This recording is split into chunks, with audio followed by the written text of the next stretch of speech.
I will do all day. I'll go out and get these people to sign on, plaintiffs for the lawsuit. But in the evening and on weekends, I want the use of the office to do this other stuff.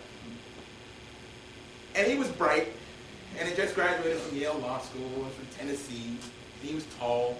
And so they said, fine, go ahead, do it. And after a year, he decided to launch something called the Ella Baker Center for Human Rights to house this Project Fair Police Watch. And Police Watch grew to encompass the 9 counties of the Bay Area at one point. We actually opened up an office in New York City called New York City Police Watch, and started pioneering other kinds of campaigns. We did a jail watch campaign, where we did campaigns around the conditions in San Francisco County Jail, where we supported prisoners on hunger strikes there, inmates, for the conditions, unsanitary, and some of the things that they felt like were going on disrespectful. We did an INS watch before it became ICE, when it was still INS. We did an INS watch that morphed over to working with day laborers and organizing them. We started an organization called Trans Action, which organized transgender people in San Francisco. Now you might think, I don't know how many people you're familiar with San Francisco, you might think, well, San Francisco is a fairly liberal town, sort of certainly one of the gay capitals of the world, but there was and still is to some extent a huge problem of transgender people being prosecuted. So that's people who were born as male or female and then had sex change operations or are living as the other gender, yeah? And particularly males who live as female, so male to female transsexuals, were routinely harassed by the San Francisco Police Department. Harassed and being accused as prostitutes, being told that they were going to be picked up and taken to a particularly homophobic part of town. If they were arrested when they raided a bar, they would put them in the men's facilities at the jail. So we started an organization just for transgender folks to organize themselves. And they did wonderful events once they marched in the big pride parade and handed out flyers next to the queer cops about how they were being treated. And then the queer community put pressure on the queer cops to stand up for transgender people. It was really brilliant. You know, again, maybe can't believe it. It worked? Yeah. Good. And then we got into organizing young people around a particularly sad situation of this young woman who was killed by a San Francisco police officer in a car. Cop shot into the back of a car and killed this young woman. And she happened to be a friend of a lot of young people. And so we started organizing with those young people. And then California put this draconian initiative on its ballot. In California, we have this horrible initiative process, which you may have heard of. Anybody with $1 million, now it's $1.5 million, can hire people to go out and collect signatures and put anything they want on the ballot. And if you word it just right, most people will vote for it. So, in particular, criminal justice stuff. So this was called Prop 21. And this was a move to try 14-year-olds as adults and put 16-year-olds in adult prisons. And any group of 3 or more people, one of which is a former felon, can be considered a gang if they happen to be wearing the same color, come from the same community, or or actually are the same color. Now we pointed out that this actually captured fraternities, and so they should be worried. But then we realized that they weren't prosecuted at the same rate as people from our communities.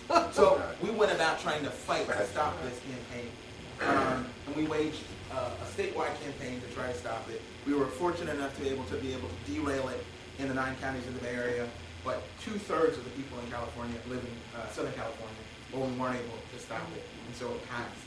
But out of that, we really started looking at juvenile justice and looking at juvenile justice reform. And we launched our next campaign, which is Books Not Bars. And Books Not Bars really came about for us when we really started thinking about how much California was investing in incarceration over education. That in the last 20 years, California has built 20 prisons in 1 college. Now, before I was born, people moved to California to put their kids in school because California had a great public education system. Now California has one of the poorest education systems. And it's because we invest so much. It's the fastest growing section of the budget is in correction. And so we built Books Not Bars initially to reverse that trade-off. Over the last 4 years, what we've done is we've run a campaign trying to transform California's youth prison system from ones that locks up young people, locks out their families, to one that invests in young people, their families, and the communities they come from. Right now in California's youth prison system, which some of these folks here are members of our network, Families for Books Not Bars, which is 1,000 members of families of incarcerated youth all over the state. California has 8 youth prisons. They serve right now roughly 2,500 young people. At their height, it was 11,000. When we started our campaign, it was 5,000. We've over halved it. It's actually 2,100 now, I think was the last number I heard. But California spends $216,000 per youth per year, and 85% of them get rearrested within 3 years. So you could have a worse system. It's hard to sort of dream it up. And then it's hard to make it that expensive. So we have spent the last 4 years trying to explain to the state legislature, explain to the governor, explain to the actual staff in the facilities that this doesn't really make sense.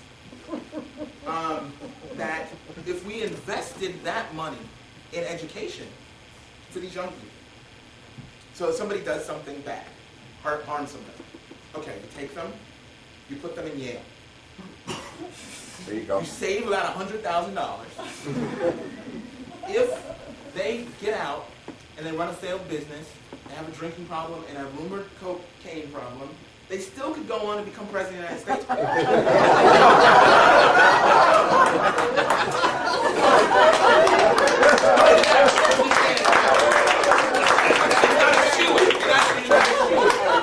But it's happened. You ain't gonna point no fingers. Even with secrets. So, we've tried to explain this. We've taken legislators to the state of Missouri, where they put young people in facilities that look very much like this. There's a much higher fence around it, but it looks very much like this. Or it looks very much like college dorm rooms. And what you get out of that, as you all might imagine, is you get young people continuing to go to places that look like this with low fences, and college dorms where they get good jobs when they come out of it, as opposed to cycling in and out of juvenile prison to adult prison. And we've got some movement. This year, due to our efforts, they're going to close 2 of the youth prisons, which is huge for us.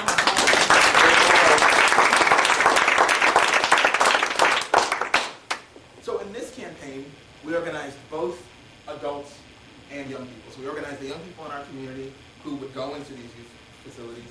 And they organized the parents of young people who are already and we met them at the gates of facilities during visiting. And